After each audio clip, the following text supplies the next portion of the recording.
Investors. Selamat siang dan selamat hari Kamis. Semoga hari kalian menyenangkan dan berjumpa lagi di IM Daily News. Kali ini IM Daily News akan membawakan berita nasional, berita properti, hingga update COVID-19 untuk menemani Anda hari ini. Dengan Stella dan Claris dalam IM Daily News.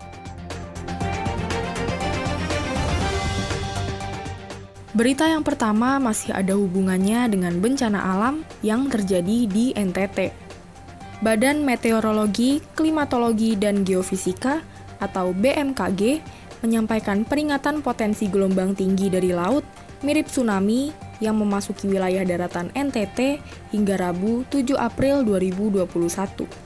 Dilansir dari cnnindonesia.com, Kepala BMKG Dwi Korita Karnawati menuturkan bahwa gelombang tersebut tidak akan sekuat tsunami. Namun, gelombang yang terbentuk cukup tinggi dan berpotensi ke daratan sehingga dapat merusak.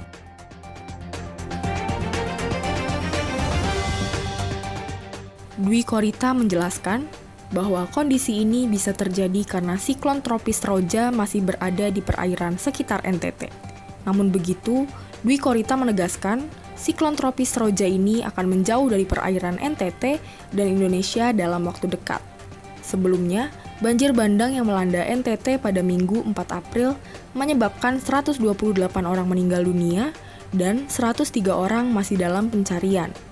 Akibat banjir tersebut, 8.424 orang dari 2.019 keluarga harus mengungsi. Beralih ke berita selanjutnya. Berita selanjutnya datang dari sektor properti. Dan berita properti kali ini masih ada hubungannya dengan bencana yang terjadi di NTT dan sekitarnya. Presiden RI Joko Widodo memimpin rapat terbatas membahas penanganan bencana banjir bandang di Provinsi NTT dan NTB pada hari Selasa 6 April 2021. Dalam rapat ini, Jokowi memberikan 5 arahan utama yang harus dilakukan dalam penanganan bencana di provinsi tersebut. Dilansir dari kompas.com, salah satu arahannya adalah Presiden menginstruksikan percepatan perbaikan infrastruktur penunjang yang rusak akibat bencana seperti jembatan yang roboh, jaringan listrik, jaringan telekomunikasi, jaringan internet, dan juga distribusi logistik serta BBM.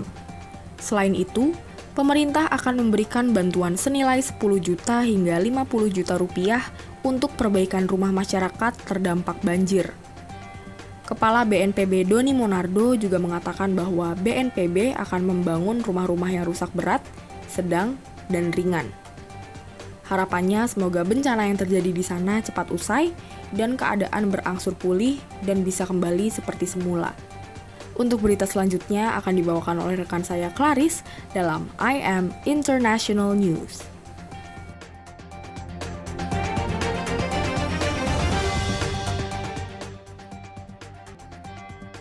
Thank you, Stella, and welcome back everyone to the international segment of the Daily News.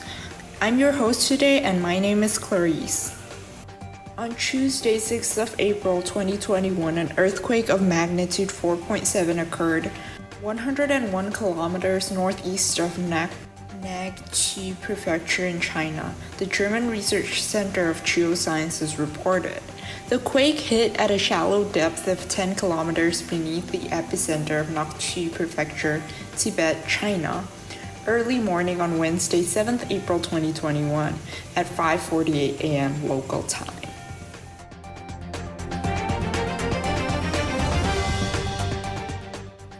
There's another news from Indonesia, and at least 113 people have been killed in Indonesia and neighboring East Timor, with dozens more still missing after a tropical cyclone battered the Southeast Asian nations, leaving thousands homeless, authorities said on Tuesday. Indonesia's disaster agency Tuesday revised down its death toll from cyclone-sparked flooding and landslides to 86 from a previous 130. Citing miscommunication with local agencies.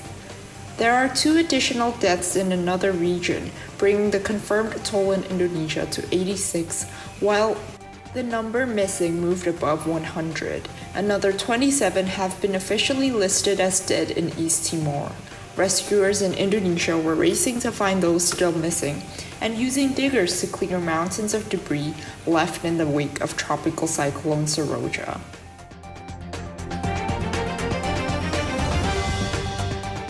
Last but not least, neurological research on COVID-19 has been done. Here's what the conclusion is. Neurological and psychiatric sequelae of COVID-19 have been reported, but more data are needed to adequately assess the effects of COVID-19 on brain health. They aim to provide robust estimates of incidence rates and relative risks of neurological and psychiatric diagnosis in patients in the 6 months following a COVID-19 diagnosis. Thanks so much all for listening today. Stay tuned for the next episode and please remember to stay safe and healthy.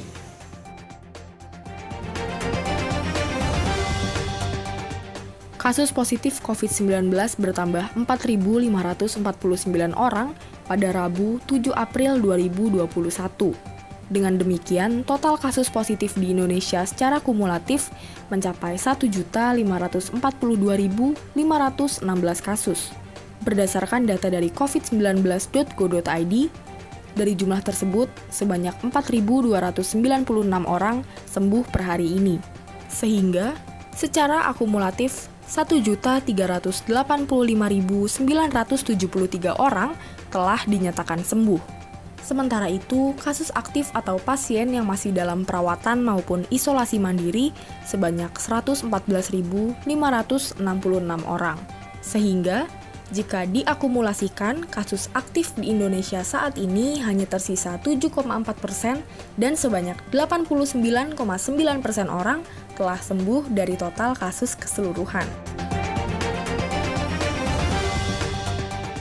Tentunya jumlah tersebut harus terus ditingkatkan lagi sehingga penyebaran COVID-19 di Indonesia semakin bisa diminimalisasi. Pemerintah juga terus mengingatkan agar masyarakat turut membantu menekan kasus positif corona dengan melakukan langkah pencegahan penularan COVID-19 dengan mematuhi protokol kesehatan. Maka dari itu, untuk kalian semua yang sedang mendengar dan menyaksikan ini, diharapkan untuk tetap menerapkan protokol kesehatan, melakukan physical distancing, dan tetap melakukan 3M, mencuci tangan, menjaga jarak, dan memakai masker. Jangan lupa untuk taat vaksinasi COVID-19 dan dianjurkan untuk tetap stay at home. Stay safe and stay healthy. Sampai jumpa di IM Daily News berikutnya. Salam IM Community, I am smart, I am capable.